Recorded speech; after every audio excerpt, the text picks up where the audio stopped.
Hello everybody. I just want to clean up a few things before I start talking to you about today's video.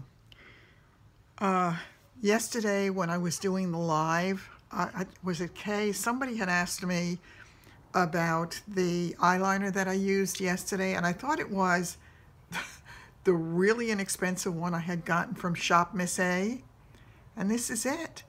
It is called Waterproof Eyeliner, and it's Just K Color is the name of it. It was $1. I mean, it really was terrific. So I used this yesterday. I don't have it on today.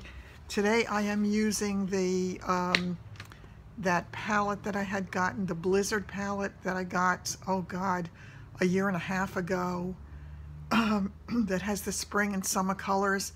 But I do like it, and I love the white. It's a white, and I love that as a foil for the darker colors in the corner.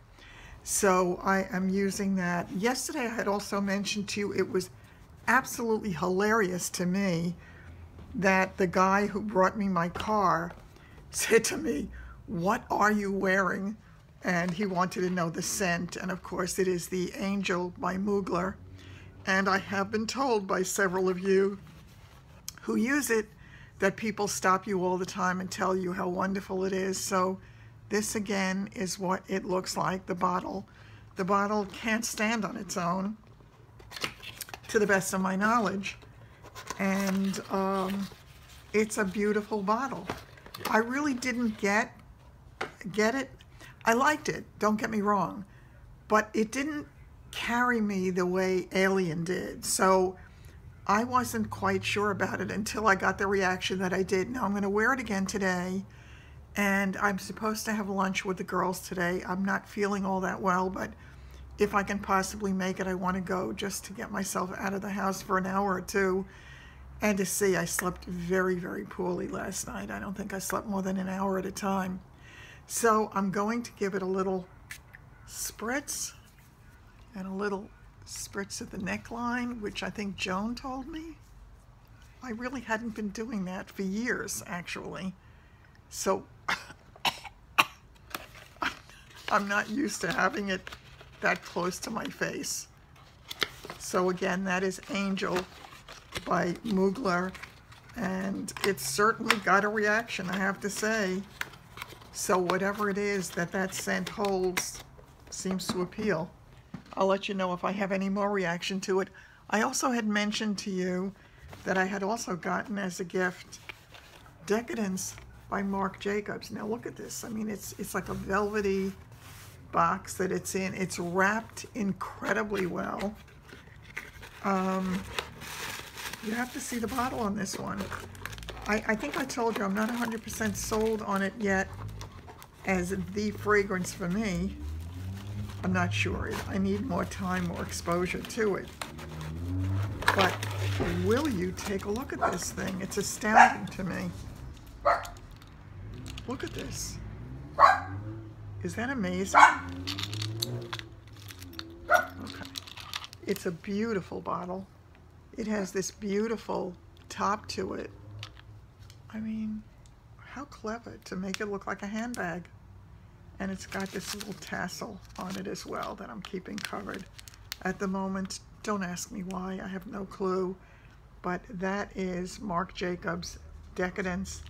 And again, I've only used it once, and I didn't go anywhere. I just tried it when I first got it. And I want to try it again. But I've heard said that it should be an evening fragrance, that it should be something when you're going out. I don't know. To me, a fragrance is a fragrance that I like no matter what I'm doing, generally speaking. So I'm not sure. I have to have a little more time with that one to see. Okay, what I want to talk to you about today. Oh, I'm wearing, of course, Miss Whiteout, and I love this one. This was the very first wig that I had gotten, if you recall. Some of you may. And I love it. It was inexpensive. It doesn't have the lace front. It doesn't have the mono part. But because it is a wig that's got the darker color. You know, it has the shading. It's not a soft shade, but it is the shading there.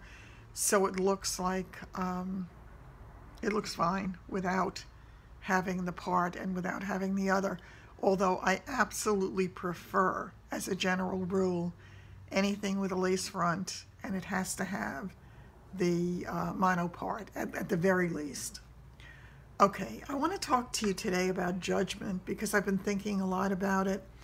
You know, I've been living a very difficult time, as most of you know, and it's been much harder a road than I would have ever anticipated, and I'm really happy that I didn't anticipate it because I don't know how well I would have gotten through it if I knew ahead of time what I was in for.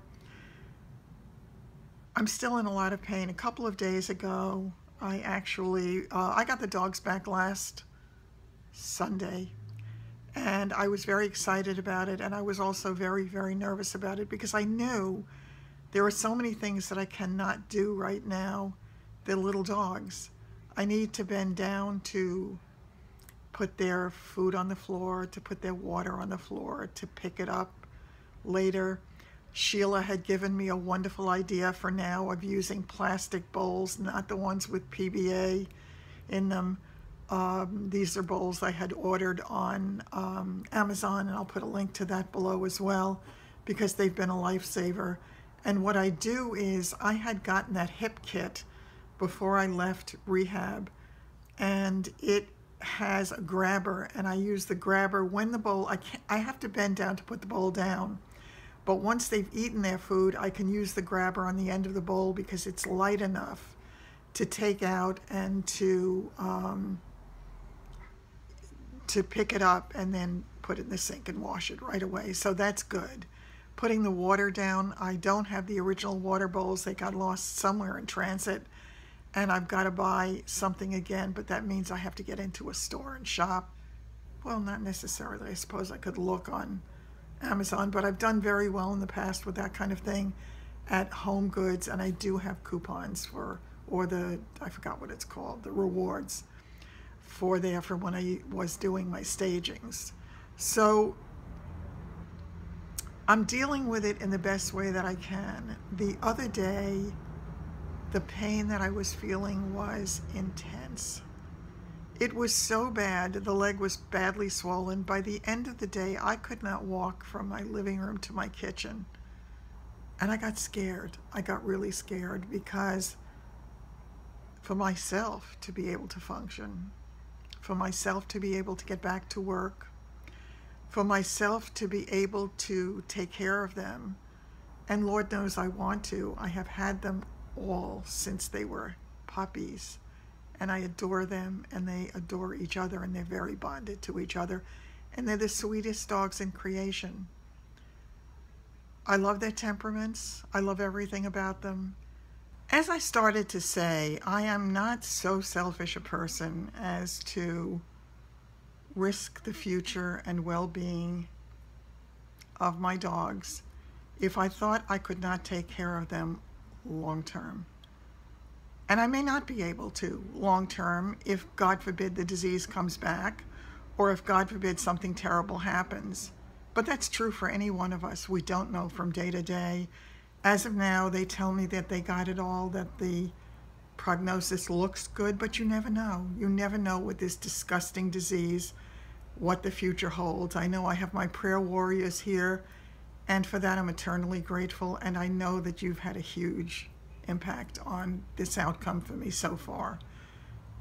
But I have real issues at the moment, and I am dealing with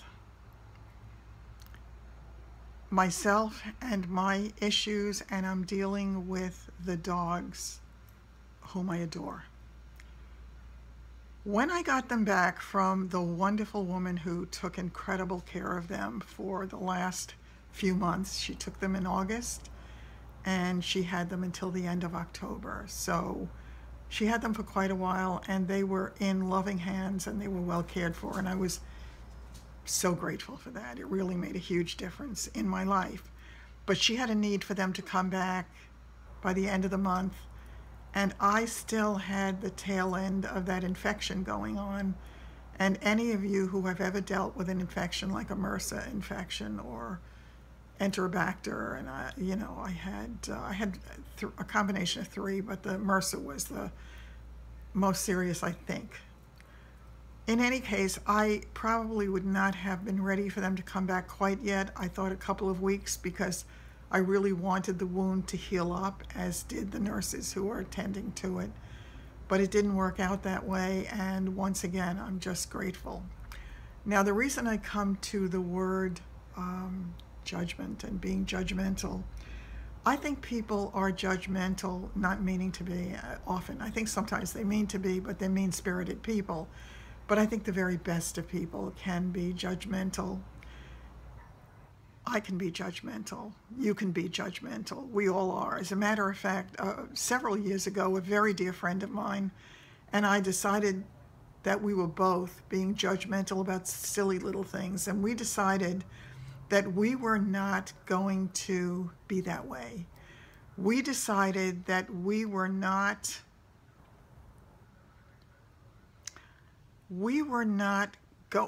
to do a test for ourselves, being very aware of any judgmental thoughts that came into our minds, and that we were going to force ourselves to not think them and to realize how judgmental we were being. Let me give you an example, very simple thing. You see somebody that you know, they gained 10 pounds. You may not say anything, but you may say to yourself in that little voice in your head, wow, she gained weight, she really should lose that. It's not becoming, it's not good for her health, blah, blah, blah. Somebody bought a new dress and they're very excited about it, but you believe the dress looks terrible on them. Once again, you're not going to say it because you don't want to hurt their feelings, but you're going to think it very often. There are so many tiny little ways that we are judgmental of each other every moment of every day. And when my friend and I did that exercise to not do it, we decided that we were not going to be judgmental in any way for a week. Guess what? It didn't last either one of us more than a day, because we have judgmental thoughts all the time. And I think that it's very, very difficult to push them out of our minds. Try it for yourself. Try to tell yourself that you are not going to have a single judgmental thought.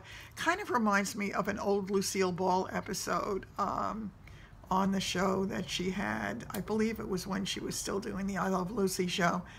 And she was challenged to tell nothing but the truth for 24 hours.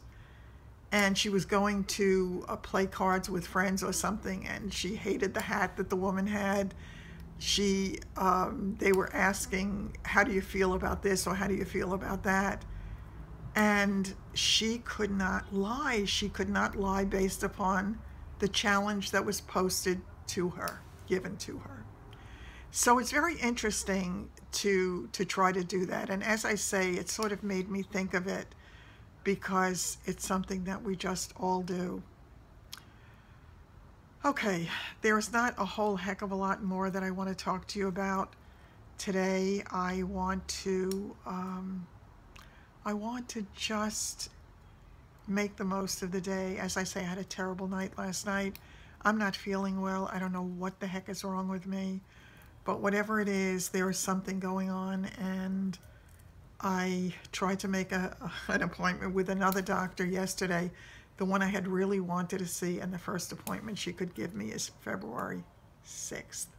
So I made an appointment for February 6th, but I suspect that I'm going to have to find somebody to see in the meantime if this doesn't get better. My eyes were looking very, very glassy the last couple of days.